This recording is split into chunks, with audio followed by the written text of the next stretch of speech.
Terima kasih. Terima kasih pada rekan-rekan MC. Dan untuk rekan-rekan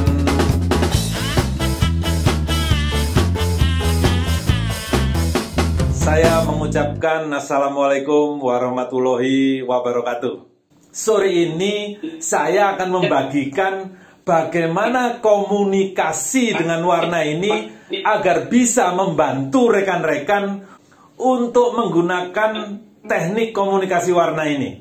Sehingga kalau ditanya jualan berapa, kalau ditanya targetnya berapa, nggak usah tanya, target pasti tercapai.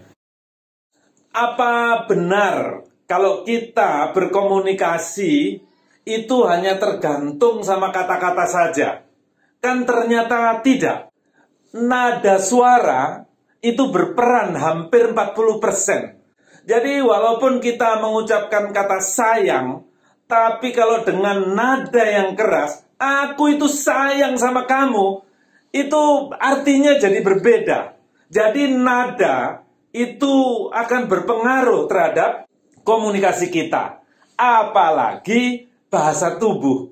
Nah, sayangnya selama ini kita jarang mengamati bahasa tubuh dari lawan bicara kita.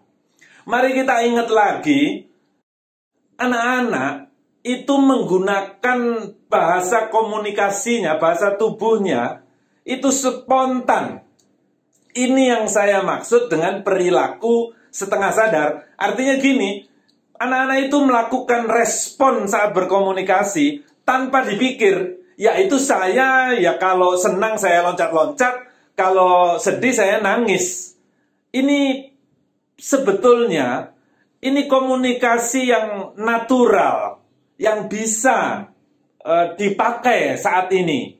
Nah, semakin kita dewasa, maka perilaku itu diatur. Jadi jaim, kita bisa mengatur perilaku kita. Nah, pertanyaannya, berapa sering, berapa banyak kita bisa mengatur perilaku kita?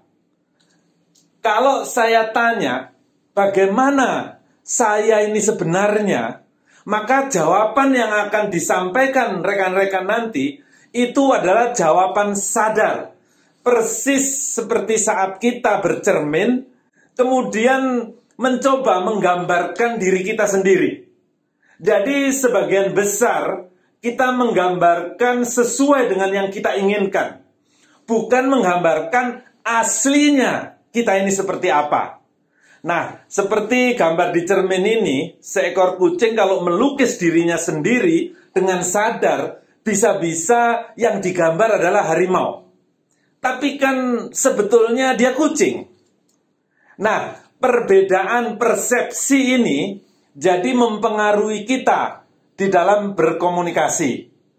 Nah, yang dicermin itu adalah perilaku tidak sadar seperti kita anak-anak, sedangkan yang di lukisan itu adalah perilaku sadar kita.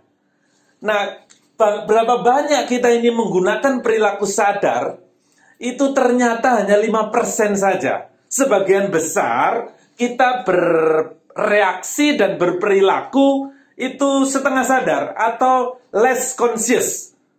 Kita spontan 95%-nya, sehingga kalau kita approach nasabah, approach calon nasabah, atau berkomunikasi dengan atasan atau bawahan, seringkali kita ini menemui kendala-kendala karena di dalam menjalin hubungan kita menggunakan persepsi kita masing-masing.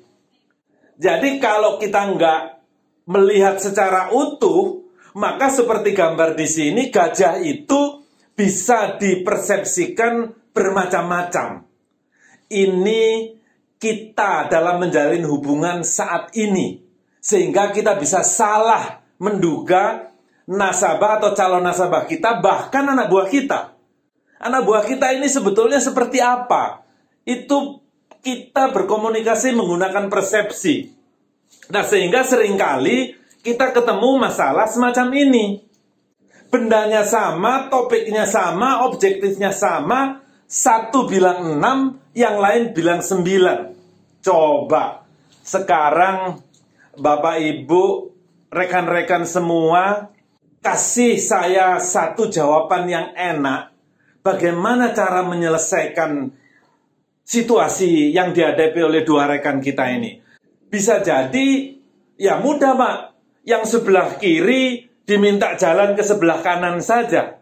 Maka dua-dua akan melihat angka 9. Atau sebaliknya, yang di sebelah kanan diminta untuk jalan ke sebelah kiri. Maka dua-dua akan melihat angka 6. Mudah kan?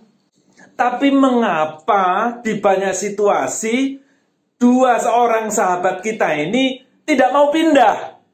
Semua ngotot di tempatnya masing-masing.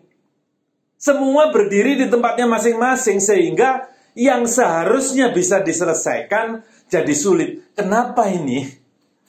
Itulah karena nggak mau pindah itu adalah komunikasi kita yang spontan, yang setengah sadar. Ini yang harus kita perhatikan. Maka sore ini saya perkenalkan merah, kuning, hijau, biru. Kita itu terbagi menjadi 4 warna. Kalau nggak merah, ya kuning. Kalau nggak kuning, ya biru atau hijau. Apa ini? Saya akan cerita bagaimana caranya kita tahu kita ini warnanya apa, saya warnanya apa. Kalau kita sudah tahu kita warnanya apa, tahu nasabah kita warnanya apa, maka untuk menjalin hubungan akan menjadi mudah sekali. Kalau kita sudah tahu warna nasabah kita apa, apapun yang kita minta, insya Allah diberi oleh customer. Jadi kalau untuk tanda tangan saja nggak susah. Warnanya sudah tahu, maka dia tanda tangan. Ya. Nah, sekarang kita akan mulai dengan warna kita apa. Kita mau mengenali warna kita. Untuk kenal dengan warna kita, pertanyaannya, siapa Anda? Who are you? Nah, kalau kita ditanya, siapa Anda? Pada umumnya jawabannya adalah, ya, saya kan artis, atau saya hakim, saya apoteker, misalnya, saya dokter. Itu profesi. Profesi, oh saya agen asuransi, itu profesi. Nah sekarang, sore ini saya minta rekan-rekan untuk mendeskripsikan saya siapa, itu karena sifat-sifatnya, menggunakan kata sifat.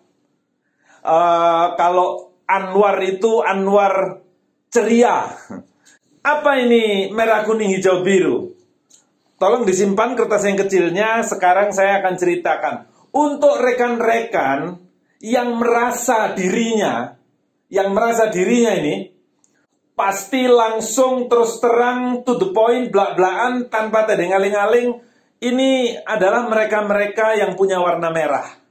Nah, silahkan dirasakan. Apakah saya ini kalau mau bicara langsung aja to the point, tanpa tedeng-aling-aling, nggak mikirin perasaan orang lain, gitulah kira-kira, ya. Nah, ini pada umumnya mereka yang berwarna merah.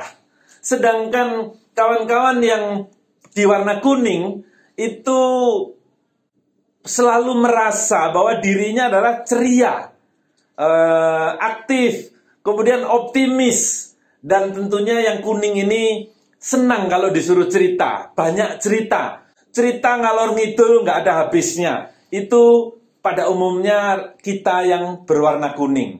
Selanjutnya yang biru, kalau kita merasa bahwa kita ini orangnya suka dengan analisa, kemudian tepat, akurat, sistematis, rapi, biasanya kita yang biru yang selalu akan pada sifat-sifat seperti ini. Nah, kalau yang hijau itu biasanya cinta damai. Jadi yang hijau itu seringkali berkata, udah jangan ribut-ribut, ya, itu yang hijau. Jadi kalau kita merah, ingat, atasan merah atau rekan yang merah, bos merah, seringkali beliau-beliau mereka mengucapkan tolong dikerjakan sekarang ya. Sekarang, gitu kata-katanya. Kita ini seringkali mengucapkan kata-kata sekarang. Lain kalau yang kuning. Bos kuning, pimpinan kuning, itu pada umumnya, yuk makan bersama, yuk ngopi bersama, Yuk kita kerjakan bersama-sama. Jadi si kuning fokusnya akan kebersamaan. Beda ya. Nah, sedangkan si hijau jangan ribut-ribut, selalu senangnya segala sesuatunya di dalam keselarasan. Nah, kalau si biru lebih banyak berkata sesuatu yang benar. Jadi kalau yang merah kerjakan sekarang, yang biru kerjakan dengan benar. Jangan ada yang salah. Itu fokusnya si biru, jangan ada yang salah. Kesalahan. Bayangkan kalau kita ini naik lift gitu, ya kan? Beberapa kawan-kawan sering tuh naik turun gedung-gedung bertingkat, naik lift, silakan dibaca sendiri. Kalau kita ngantri di lift, kita mau masuk lift, biasanya kalau rame-rame, kalau saya biru, saya langsung ngitung tuh, berapa orang yang ada di sini, kali 60 kilo, berarti totalnya ada 500 kilo, kemudian kapasitas liftnya itu berapa. Nah, kalau lebih, saya akan segera mundur. Kalau yang hijau, itu spontanitasnya adalah dengan senang hati membukakan pintu untuk yang lain supaya masuk. Itu spontanitas ya. Aslinya kita, aslinya hijau tuh begitu, melayani. Kalau yang kuning, itu selalu kita ini melihat lift sebagai kesempatan untuk menyapa orang lain. Ketemu orang baru, prospek baru, calon nasabah baru, yang kuning selalu memanfaatkan keramaian. Kalau bisa ngobrol. Ya kan, nanti ketemu ya.